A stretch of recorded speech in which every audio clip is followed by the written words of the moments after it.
মই বুজিব পাৰিছোঁ, তথাপিতো অপেক্ষা কৰিব লগা হ'ল সময়ৰ বাবে। বৰ্তমান সময় সমাগত। ধৰিত্ৰী, চিন্তাৰ কোনো কাৰণ নাই।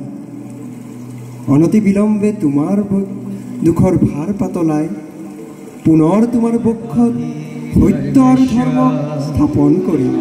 গ্লানিৰ্ভৱতি ভাৰতা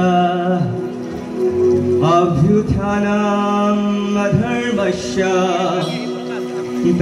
পৰিত্ৰাণায় সাধূনাং।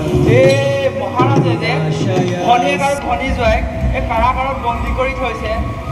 আমি আৰু এনেকেনো আৰু একেটা কামকে কিমান কৰি থাকিম? এইটোৱেইটো আমাৰ কাম।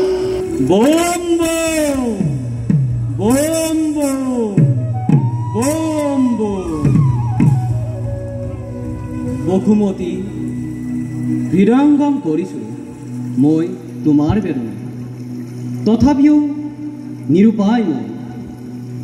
যাওঁ বলা, ক্ষীৰ সমুদ্ৰৰ তীৰে নিবেদন কৰোঁগৈ তোমাৰ।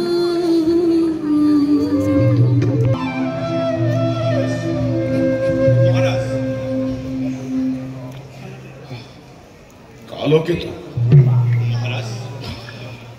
আজি অতিকে আনন্দৰ দিন। মোৰ একমাত্ৰ স্নেহৰ আচৰি ফলিত দৈপকী বহুদেৱৰ দৰে উপযুক্ত পাত্ৰৰ হাতত কৰি অৰ্পণ। আজিয়েই মথুৰাৰ অধিপতি কংসই লভিছে অপাৰ আনন্দ।